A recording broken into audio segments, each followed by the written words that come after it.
Salutations l'Assemblée, on se retrouve aujourd'hui pour un nouveau BO d'un deck Junk contre un UR cimetière original de son possesseur.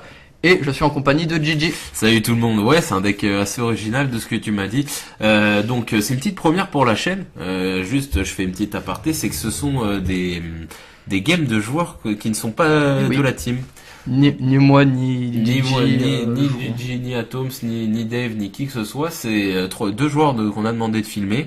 Donc un joueur de Junk qu'on connaît, qu'on commence à bien connaître, qu'on rencontre souvent dans les tournois. De ce que j'ai cru comprendre, il va à tous les tournois. Bon, ouais. On peut pas y aller tout le temps, mais lui il y va tout le temps, donc forcément on croise. Moi je l'affronte à tous mes tournois, donc je commence à bien le connaître. C'est un mec super sympa. Bah je crois que c'était même lui le premier Junk que j'ai dû affronter. Ouais, c'est lui le premier Junk que t'as affronté. Non. Le Junk que t'as affronté, c'était pas lui. C'était si peut-être. Je crois que tu me mets un doute.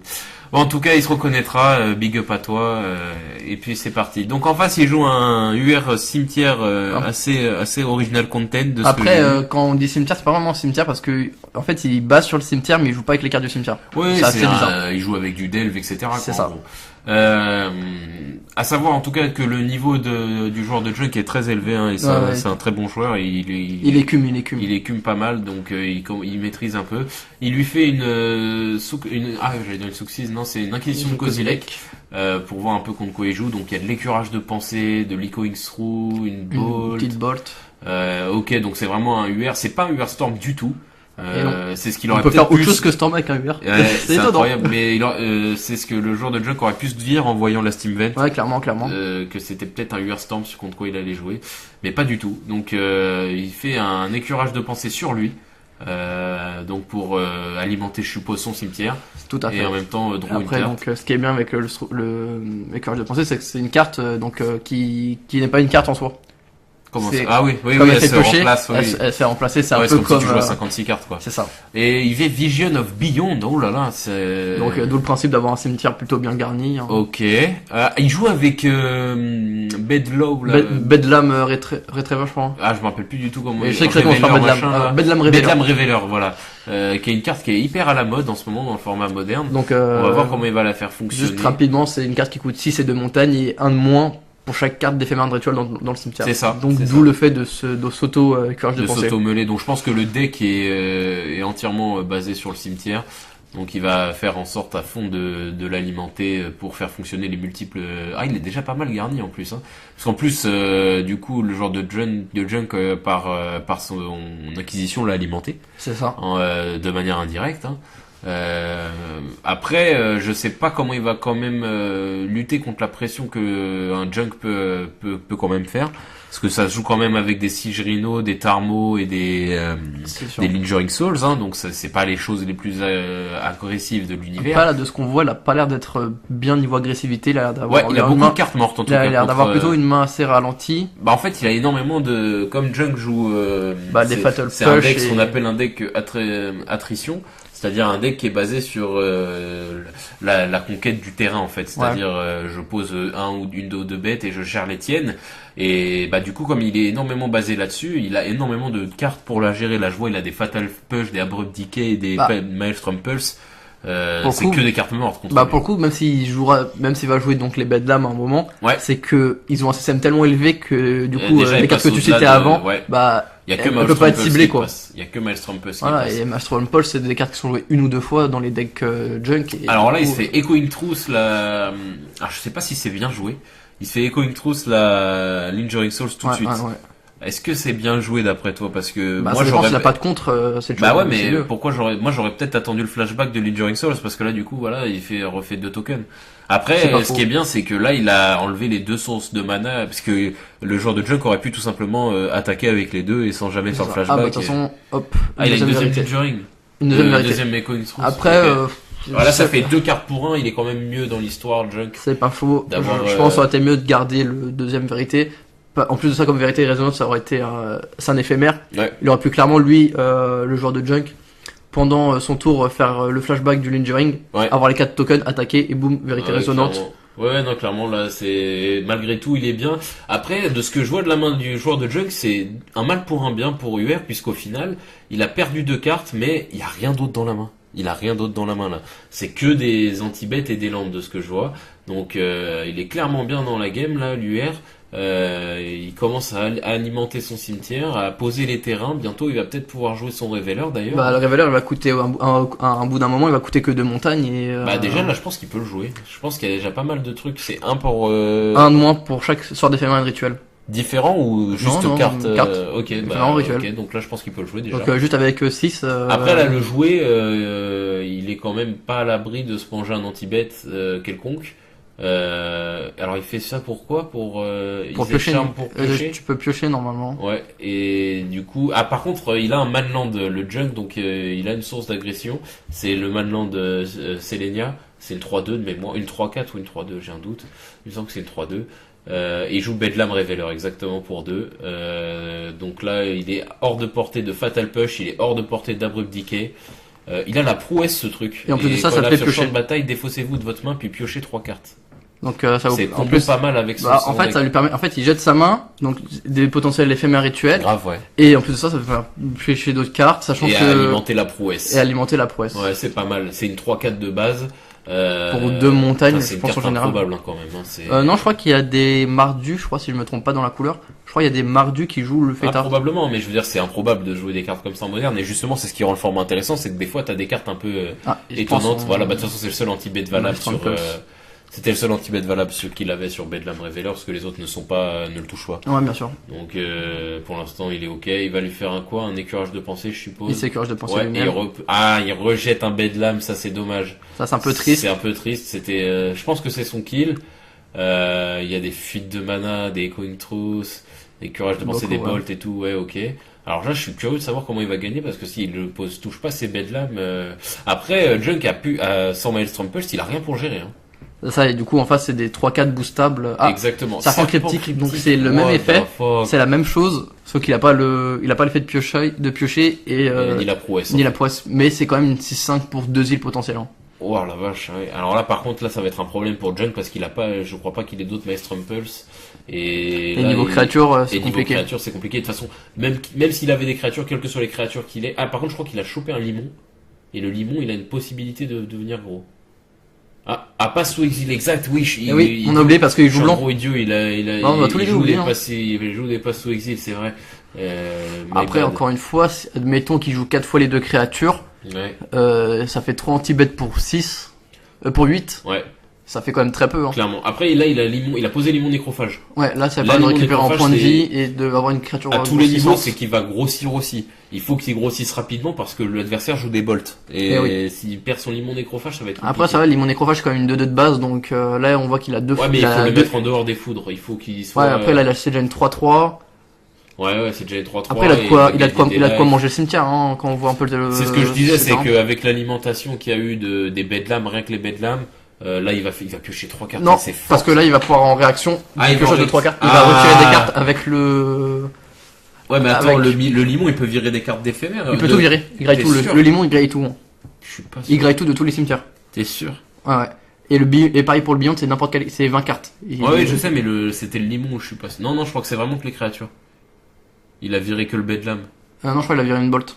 Je suis pas sûr. Bon, à vérifier. En tout cas, du coup, ça lui empêche d'activer le trigger de vision. C'est bien joué de la part du joueur de Junk, hein, ça m'étonne pas de lui. En plus de ça, il est en dehors des bolts. Il a passé son niveau est passé à casse. Exactement. Ouais, c'est tout bénéf. Il repose un serpent cryptique 6-5. Pour 2 îles. Pour 2 îles, ça résout pas du coup le problème. Là, il va falloir jouer. Ouh là, ça va être très compliqué. Là, il a vraiment pas mal de luck, le joueur de UR. Il va poser donc ses gros tons. Le fêtard, tant qu'il a pas la prouesse, c'est moins fort que le limon. Ouais, mais il fait piocher. Je pensais qu'il était plus que ça quand il a fait le champ de bataille. Ah oui, mais piocher 3 cartes. Tu défauts de ta main, il est vraiment bien dans son deck. Le Bedlam, ça va lui permettre toujours de alimenter. Là, c'est simple. Normalement, tous les prochains fêtards ou serpents seront forcément à 2. Ouais, clairement. Et en plus de ça lui permet de faire piocher 3 cartes sur les, tu vois, il exile une bolt. Ok, my bad. En plus de ça lui permet de voir plus loin, voir vision de l'au-delà, piocher sur 3. Ouais, c'est bien. Son deck fonctionne bien, il est super original et super intéressant. Là, on voit que la main de Junk, c'est des cartes mortes, Fatal Push, Abrupt Decay, ça lui sert à rien. Ça sert à rien, c'est fort contre 90% du format, mais là, le joueur de Junk est tombé contre le 10% restant du format, et ça lui sert à rien du tout. Je crois que c'est Collected Brutality qui vient de choper, je suis pas sûr. Mais même comme ça, la Collected, ça lui sert. La Collected peut lui faire défausser les cartes de l'adversaire, en escalade, il me semble. Ouais, mais... Je suis pas sûr, mais il me semble. Il lui faut des cartes en main, quoi, pour l'escalade. Ouais, malheureusement. Ouais. Mais il peut se les défausser, parce qu'elle lui sert à rien. Donc moi, je me défausserais des Abrupt Decay et de... Ouais, mais c'est choose one, c'est pas choose... Tu peux pas choisir plusieurs fois le même mode. Ah, c'est ça le problème, ouais. Ouais, c'est vrai, exact. Ceci dit, tu peux faire un... Ah, je sais ce qu'il va faire. Il va bloquer, après il va faire un Collected Brutality -2 dessus.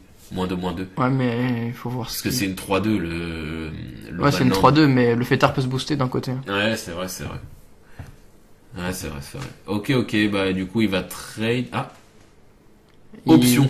Bien joué. Pour gagner, pour être en dehors de portée de la Brutality. Mais non, mais toujours pas là. C'est pas pour être hors de portée, c'est pour pouvoir tuer le Manland. Parce que le Manland est d'une 3-4. Ah, d'accord. Et comme c'est une 3-4 aussi, le Bedlam, là il le booste de 1 pour pouvoir avoir le terrain. Il l'a fait un peu après. Ouais, ok. Bah, il s'est rien passé entre. Ouais, comme il a joué un peu vite. Ouais. Après, faut être un peu fair play. Hein. Ouais, bien sûr, faut être fair play. Après, ça dépend. Faut être fair play, mais par rapport aux joueurs. Ouais, c'est ça. Ouais. Bon, ok. Peut-être qu'il y en a qui l'auraient pas laissé passer. Ouais, il y en a sûrement qui l'auraient pas laissé passer. On les connaît. Alors, il va faire. Alors, je sais pas ce que je dis. Je pense que c'est une Collected Brutality. Du coup, là, je crois qu'il va lâcher la prendre des cartes. Je pense qu'il va lâcher une Collected. Avec une escalade, parce que je vois qu'il va se défausser d'une carte avec... Alors moi je me défausserais de Fatal Push parce qu'Abrupt Decay a peut-être des cibles. Je veux dire, je connais pas le deck de l'adversaire. Il a peut-être des artefacts, tu vois, qui coûtent 2, des trucs comme ça. Je garderai l'Abrupt Decay parce qu'il aura toujours plus de pourcentage de chances d'avoir des cibles que le Fatal Push qui lui sert vraiment à rien du tout dans l'histoire. Donc malheureusement, ça c'est... En fait, ça le problème, en fait, c'est contre les decks un peu qui sortent de l'ordinaire.